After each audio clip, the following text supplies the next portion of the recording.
ಸ್ನೇಹಿತರೆ, ದಿಟ್ಟತನದ ಮತ್ತೊಂದು ವಿಡಿಯೋಗೆ ಸ್ವಾಗತ. ನೀವೆಲ್ಲ ವಾಸ್ಕೋ ಡಗಾಮನ ಬಗ್ಗೆ ಕೇಳೇ ಇರ್ತೀರ. ಯಾಕಂದರೆ ಆತ ಭಾರತಕ್ಕೆ ಜಲಮಾರ್ಗವನ್ನು ಕಂಡು ಹಿಡಿದಂತಹ ವ್ಯಕ್ತಿ ಎಂದು ಎಲ್ಲರೂ ಕೂಡ ಪರಿಚಯ ಮಾಡಿಕೊಂಡೇ ಇರ್ತೀರ. ವಾಸ್ಕೋ ಡಗಾಮ ಅವನು ಕೇವಲ ನಾವಿಕನಾಗಿರಲಿಲ್ಲ, ಅವನಲ್ಲೊಬ್ಬ ಅತ್ಯದ್ಭುತ ಆಡಳಿತಗಾರನಿದ್ದ. ಅವನೊಬ್ಬ ಯುದ್ಧತಂತ್ರ ನಿಪುಣ ಕೂಡ ಆಗಿದ್ದ. ಹೀಗಾಗಿ ಪೋರ್ಚುಗೀಸರ ಅರಸ ವಾಸ್ಕೋ ಡಗಾಮನನ್ನು ಮಹಾನ್ವೇಷಣೆಗೆ ಕಳುಹಿಸಿಕೊಟ್ಟಿದ್ದು. ಅಂದಾಗೆ ಈ ವಾಸ್ಕೋ ಡಗಾಮ ಹುಟ್ಟಿದ್ದು ಪೋರ್ಚುಗಲ್ನ ಕರಾವಳಿ ಪ್ರದೇಶವಾಗಿದ್ದ ಸೀನೆಸ್ನಲ್ಲಿ. ಕ್ರಿಸ್ತಶಕ 1460ರಿಂದ 1468ರ ನಡುವೆ ಅವನ ಜನನ ಆಗಿರ್ಬೋದು ಅಂತ ಹೇಳಲಾಗುತ್ತೆ. ಅವನ ತಂದೆ ವಿಸ್ಟ್ಯಾವೋ ಡಗಾಮ, ತಾಯಿ ಇಸೆಬೆಲ್ ಸೋದ್ರೆ. ಅವನಿಗೊಬ್ಬ ತಮ್ಮ ಕೂಡ ಇದ್ದ. ಆತನ ಹೆಸರು ಪೌಲೋ ಡಗಾಮ. ಈ ಪೌಲೋ ಕೂಡ ವಾಸ್ಕೋ ಡಗಾಮನ ಜೊತೆ ಭಾರತಕ್ಕೆ ಬಂದಿದ್ದ. ವಾಸ್ಕೋ ಡಗಾಮನ ತಂದೆ ಪೋರ್ಚುಗಲ್ನಲ್ಲಿ ಗವರ್ನರ್ ಆಗಿ ಕೆಲಸ ಮಾಡ್ತಾ ಇದ್ರು.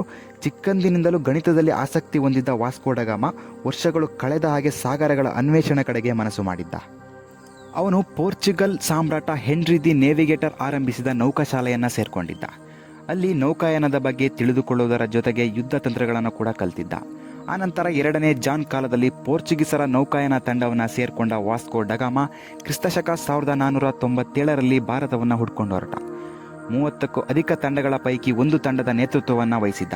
ಅವನ ತಂಡದಲ್ಲಿ 4 ಹಡಗುಗಳಿದ್ದವು. ಸಾವೋ ಗ್ಯಾಬ್ರಿಯಲ್ ಎಂಬ ಹಡಗನ್ನು ವಾಸ್ಕೋ ಡಗಾಮ ಮುನ್ನಡೆಸಿದರೆ, ಸಾವೋ ರೆಫೆಲ್ ಅನ್ನೋ ಹಡಗಿನ ಉಸ್ತುವಾರಿ ಅವನ ತಮ್ಮ ಪೌಲೋಗೆ ಸಿಕ್ಕಿತ್ತು. ಮತ್ತೊಂದು ಕ್ಯಾರವೆಲ್ ಹಡಗನ್ನು ನಿಕೋಲೋ ಕೊಯ್ಲೋ ಮುನ್ನಡೆಸುತ್ತಿದ್ದ. ಈ 3 ಹಡಗುಗಳಿಗೆ ಆಹಾರ ಹಾಗೂ ನೀರನ್ನು ಸರಬರಾಜು ಮಾಡೋದಕ್ಕೆ ಅಂತ ಮತ್ತೊಂದು ಹಡಗು ಅವರ ಹಿಂಬಾಲಿಸ್ತಾ ಇತ್ತು. ಹೀಗೆ ಅವರ ಪ್ರಯಾಣ ಭಾರತವನ್ನು ಹುಡುಕಿ ಹೊರಟಿತ್ತು. ವಾಸ್ಕೋ ಡಗಾಮನ ನೌಕಾ ಪರಿಣಿತಿ ಎಷ್ಟಿತ್ತು ಅಂದರೆ, ಅವನು ಅಟ್ಲಾಂಟಿಕ್ ಸಾಗರದಲ್ಲಿನ ಅಲೆಗಳು ಎಷ್ಟು ಪ್ರಭಾವಿಯಾಗಿರುತ್ತವೆ ಅನ್ನೋದನ್ನು ಅರ್ಥ ಮಾಡ್ಕೊಂಡಿದ್ದ. ಅಲ್ಲೇನಾದರೂ ಸ್ವಲ್ಪ ಯಾಮಾರಿದ್ರೆ ದಾರಿ ತಪ್ತೀವಿ ಅನ್ನೋದು ಅವನಿಗೆ ಗೊತ್ತಿತ್ತು. ವಾಸ್ಕೋ ಡಗಾಮನ ಮೊದಲ ಟಾರ್ಗೆಟ್ ಆಫ್ರಿಕಾ ಖಂಡದ ತುದಿಯನ್ನು ಮುಟ್ಟುವುದಾಗಿತ್ತು.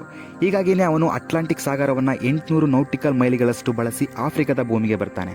ಅಲ್ಲಿಂದ ಕೇಪ್ ಆಫ್ ಗುಡ್ ಹೋಪ್ಗೆ ಬಂದು ತಲುಪ್ತಾನೆ. ಈ ಪ್ರದೇಶಕ್ಕೆ ಕೇಪ್ ಆಫ್ ಗುಡ್ ಹೋಪ್ ಅಂತ ಹೆಸರು ಇಟ್ಟವನು ಬಾರ್ತಲೋಮಿಯೋ ಡಯಸ್.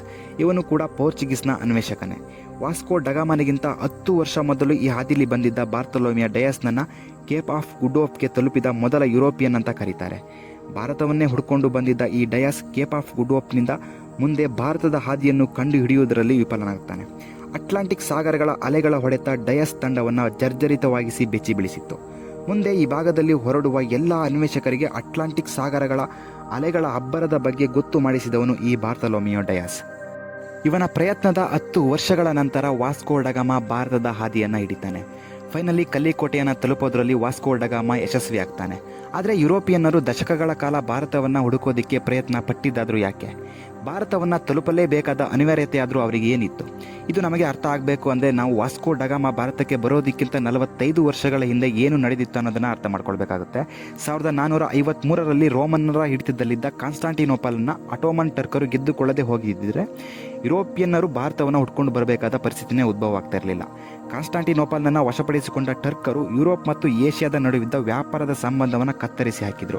ಹಾಗೊಂದು ವೇಳೆ ವ್ಯಾಪಾರವನ್ನು ಯುರೋಪಿಯನ್ನರು ಮುಂದುವರಿಸಬೇಕಂದ್ರೆ ಟರ್ಕರು ಕೇಳುವಷ್ಟು ಹಣವನ್ನು ಯುರೋಪಿಯನ್ನರು ಪಾವತಿಸಬೇಕಾಗಿತ್ತು. ಅಷ್ಟೇ ಅಲ್ಲದೆ ಕಾನ್ಸ್ಟಾಂಟಿನೋಪಲ್ ಪತನಕ್ಕೆ ಕ್ರೈಸ್ತ ಹಾಗೂ ಇಸ್ಲಾಂ ನಡುವಿನ 100 ವರ್ಷದ ಕದನ ಕಾರಣವಾಗಿತ್ತು. ಈ ರಿಲಿಜಿಯಸ್ ಕಾನ್ಫ್ಲಿಕ್ಟ್ ಯುರೋಪಿಯನ್ನರನ್ನು ತೀವ್ರ ಸಂಕಷ್ಟಕ್ಕೆ ಗುರಿ ಮಾಡಿತು. ಭಾರತದಿಂದ ಬರುತ್ತಿದ್ದ ಸಾಂಬಾರು ಪದಾರ್ಥಗಳಿಲ್ಲದ ಇಡೀ ಯುರೋಪ್ ತತ್ತರಿಸಿಕೆ ಶುರು ಮಾಡಿತು. ಅರಬ್ಬರಿಂದ ಅತಿ ಹೆಚ್ಚು ಬೆಲೆಗೆ ಖರೀದಿ ಮಾಡಲೇಬೇಕಾದ ಅನಿವಾರ್ಯತೆ ಅವರನ್ನು ಸಾಂಬಾರು ಪದಾರ್ಥಗಳ ತವರೂರಿಗೆ ದಾರಿ ಹುಡುಕೋದನ್ನು ಆರಂಭಿಸಕ್ಕೆ ಪ್ರೇರೇಪಿಸಿತು. ಅನಿವಾರ್ಯತೆಯೇ ಅನ್ವೇಷಣೆಗಳ ತಾಯಿ ಅಂತಾರಲ್ಲ, ಹಾಗೆ ಯುರೋಪಿಯನ್ ದೇಶಗಳು ಅಲ್ಲಿನ ಅರಸರು ಸಾಂಬಾರು ಪದಾರ್ಥಗಳ ತವರನ್ನು ಹುಡುಕೋದಕ್ಕೆ ಸುಮಾರು ಅರ್ಧ ಶತಮಾನಗಳ ಕಾಲ ನಡೆಸಿದ ಪ್ರಯತ್ನ ಕಡೆಗೆ ವಾಸ್ಕೋ ಡಗಾಮನ ಮೂಲಕ ಯಶಸ್ಸನ್ನು ಕಾಣ್ತು. ಸ್ನೇಹಿತರೆ, ಇದು ವಾಸ್ಕೋ ಡಗಾಮನ ಕುರಿತಾದ ಚಿಕ್ಕ ಪರಿಚಯ. ಇನ್ನು ಯುರೋಪಿಯನ್ನರು ಭಾರತವನ್ನು ಹುಡ್ಕೊಂಡು ಬರುವಾಗೆ ಮಾಡಿದ ಕಾನ್ಸ್ಟಾಂಟಿನೋಪಲ್ ಎಲ್ಲಿದೆ? ಅದಕ್ಕಾಗಿ ನಡೆದ ಘನಘೋರ ಕದನಗಳು ಹೇಗಿದ್ವು? ಟರ್ಕರು ಕಾನ್ಸ್ಟಾಂಟಿನೋಪಲ್ನ ವಶಪಡಿಸಿಕೊಂಡಿದ್ದೇಗೆ? ಅದು ಇಡೀ ವಿಶ್ವದ ಚರಿತ್ರೆಯ ಮೇಲೆ ಬೀರಿದ ಪರಿಣಾಮ ಎಂಥದ್ದು?